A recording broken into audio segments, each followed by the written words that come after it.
So, after popular demand on one of my Instagram posts, where I asked you guys if you wanted me to do a photo editing series, I've decided to do a photo editing series, seeing as a lot of you guys wanted me to do it, but pretty self-explanatory really.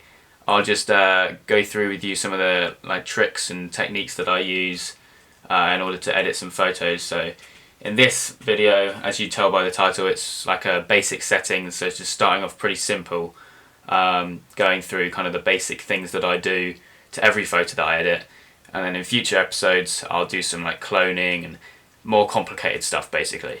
So without further ado, let's get on with the video. Right, so here is the photo that I'm going to edit today. Now it's from a photo shoot I did the other day of this F12, as you can pretty obviously see. And I chose this photo because there's really not much going on. I mean, there is a little bit of cloning to do. See that bin there, and possibly this stuff on the floor here. But other than that, there's really not much to do. So this is a suitable photo to show you what the basic settings I use.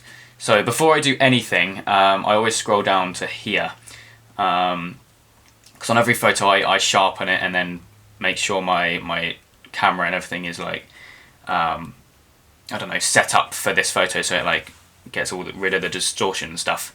But I've made a preset called Basic Settings here, which I just click and then it just goes and puts all the stuff in for you and sharpening and all that. I don't really do noise reduction, otherwise I feel that it makes it look like a painting, because you can see if you go like that, it's very like discreet changes, but I don't know, makes it that little bit sharper. Right, so once I've done that, I normally do the crop, and if the car isn't straight or whatever, then I normally just change that. If you up arrows to like change it like that, and then down arrows like that. It's really hard to explain because you can't see me right now, but yeah. I mean, it looks pretty straight already because I use a tripod anyway, and I might make it probably a bit smaller.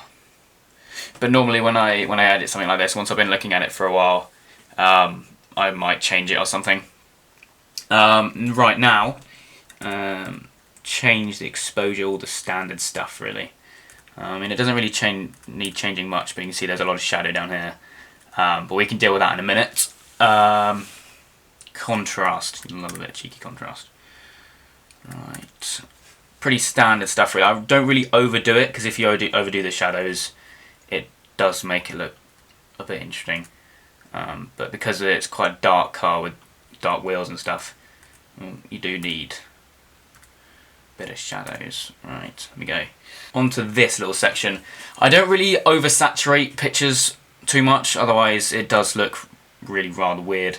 I never do any in black and white, so I'm going to do at max go +10, because with cars like this they've got like quite a dark kind of gloomy spec, and then they got bright calipers, so I normally do stuff like that, and also just fine tune that, so make the greens and the yellows stand out a bit more there. But pretty much that is all I do with like the sidebar, let's call it. Oh, hold on. I change the temperature.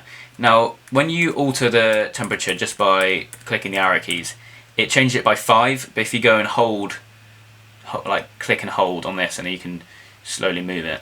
But I never do it too much, otherwise it just looks terrible. Right, now I go up to this bit. Now this is like the brush tool.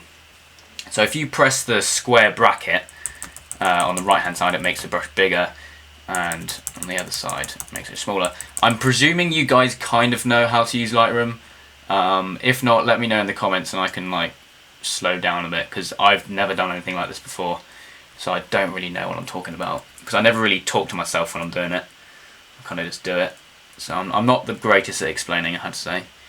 But pretty much I've just gone over the sky here just by holding down, going over it, and then you can check by clicking that what you've kind of gone over.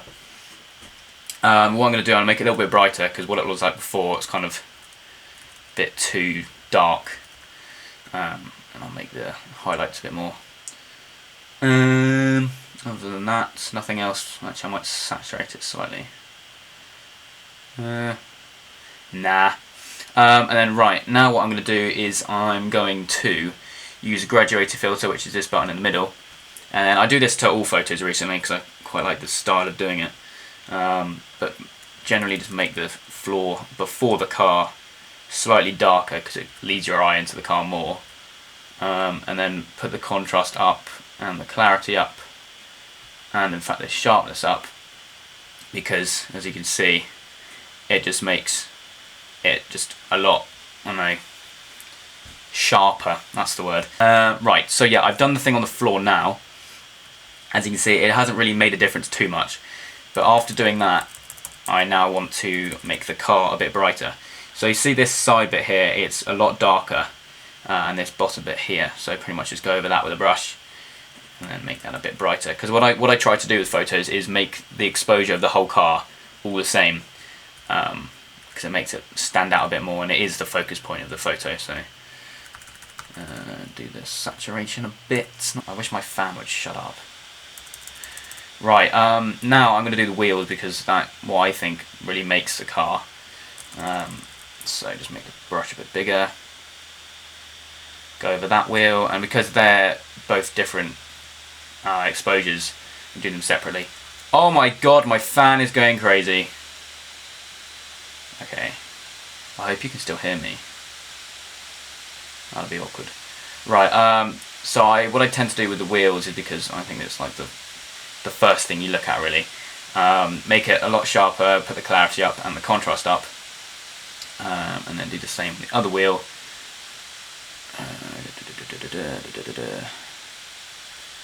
Then do that, same as the one before.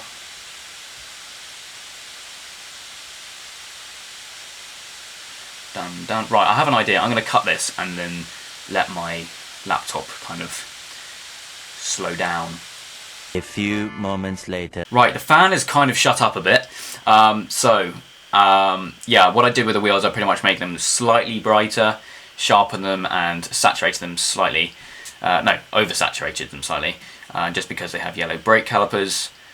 Now, what I also like to do as well is, because I use a polarizer, and if you don't use a polarizer, get one, because it just pretty much allows you to have a lot less reflections. I mean, I know in this case there is still reflections here because there's lots of trees around and stuff, but it does. Oh my god, my fan, Jesus. Okay, so I'm just going to ignore that. I tend to make the headlights darker slightly, but not too much, otherwise it looks like we've tinted them, and saturate them slightly, just because you get all the colours in them when you use a polarizer. I'm sure you guys will know that. And put the contrast and clarity up, and then do the same on the other one, like so. Down a bit. You don't want to overdo it. Like the key with editing photos, you really don't want to like overdo what you edit. As you can see now, we're about halfway through kind of like the exposure, like the very slight touches, like retouches to the photo. But as you can see now, there's a lot more light in the wheels than it was before. It's a bit cooler, and of course the sky is a bit brighter. What we're going to carry on doing now is just going over the grille at the front here, just because it's slightly darker than the rest of the car. And like I said earlier, I like to make it so the whole car is the same exposure. I know it sounds silly, but making it slightly warmer as well, because it did look like a tint of blue.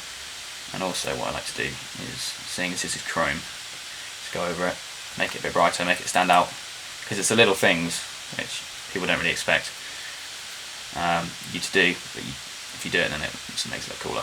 Right, anyway, what I also like to do is what I call a bit of like fake polarization, which is, you can see that the windscreen's already polarized, not the side window because it was at an awkward angle, and pretty much what I do is just make the windscreen slightly darker, like not too much, otherwise it looks stupid, but just down a bit.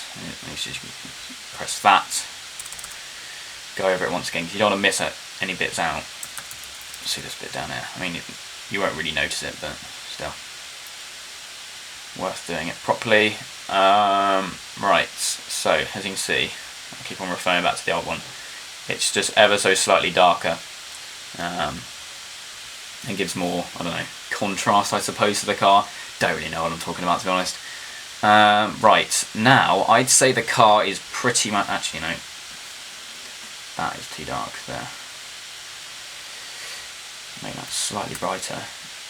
And then possibly now what I can do is just do a little graduated filter here.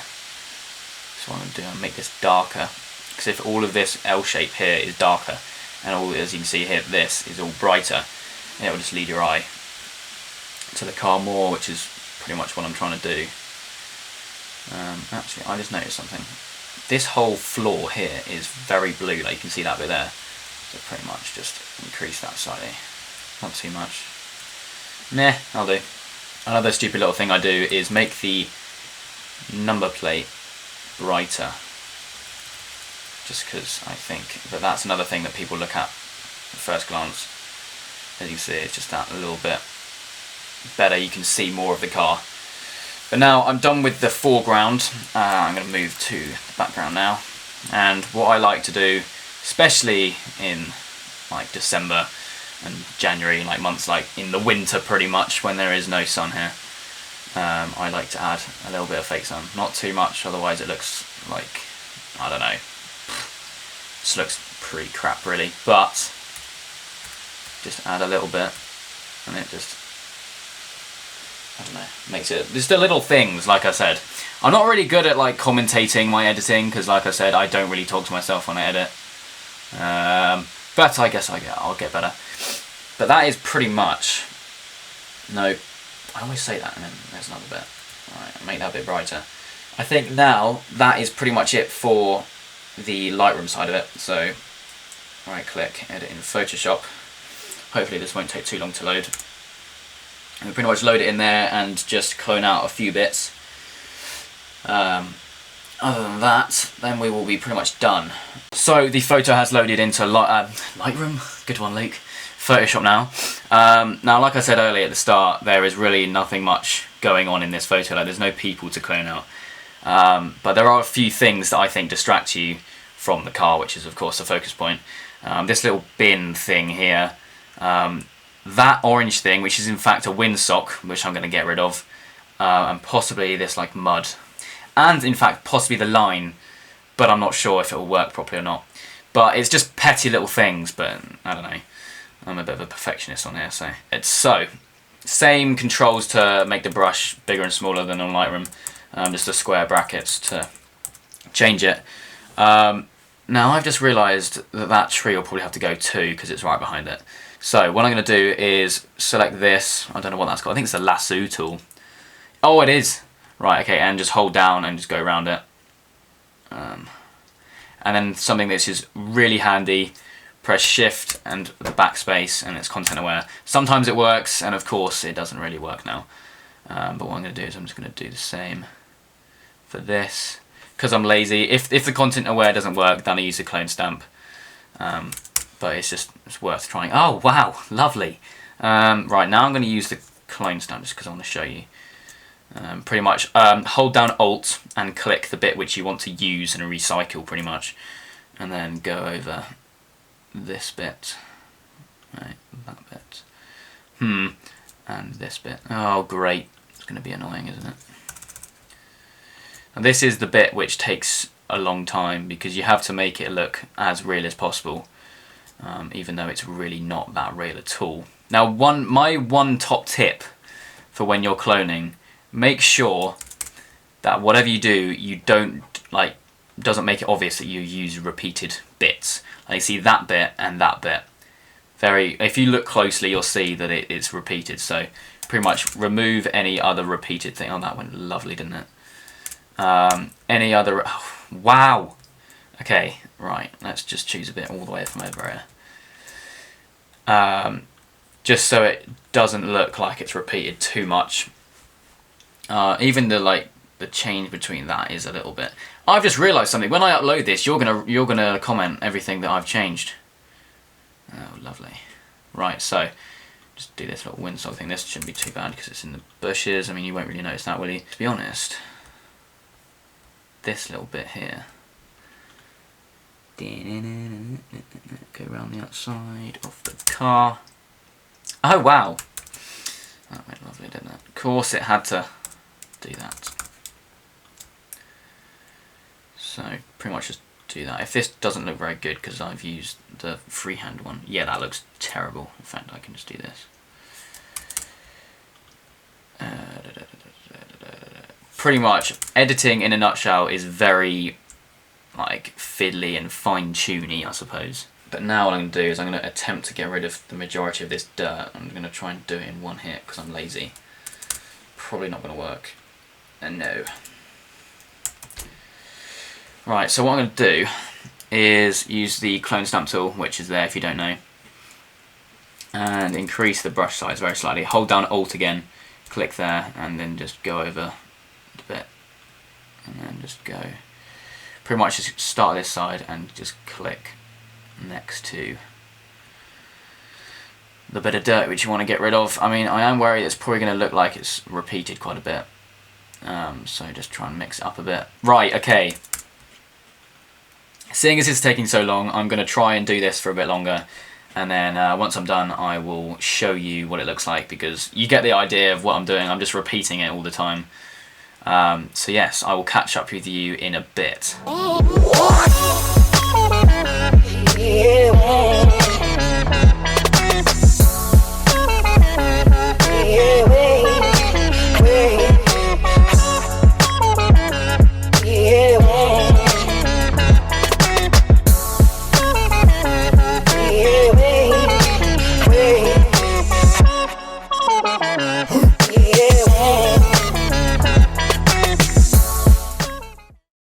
So, as you can see, the majority of the dirt is gone, and to be honest, the photo does look a lot cleaner. I did think about removing the line also, but to be quite honest with you, I can't really be bothered. But now, pretty much just looking at it, just getting rid of some little things which are distracting. But now, I think that's pretty much done for this photo on Photoshop, so hit Command S to save it, because I'm on Mac, as you probably have guessed. Head back to Lightroom. It will load back, and because I've edited this bit down here, I do want to try and hide it slightly. So I'm going to do another graduated filter, make it a little bit darker. Now just go over the car and make it slightly brighter, as the majority of the foreground is in fact dark. Make the saturation up a bit, contrast up a bit too, and sharpening. Actually, another thing I'm going to do is make the car slightly warmer, because you can see it is grey, so it does look quite blue already, but just making it a little bit warmer, I suppose, makes it a little bit better. Like I said at the start, very subtle changes, there's nothing really going on in this photo. But yeah, thank you very much for watching. Please leave a like if you did enjoy it, and let me know in the comments what you thought of the video, and if you want me to carry on the series. And yeah, I will see you next time.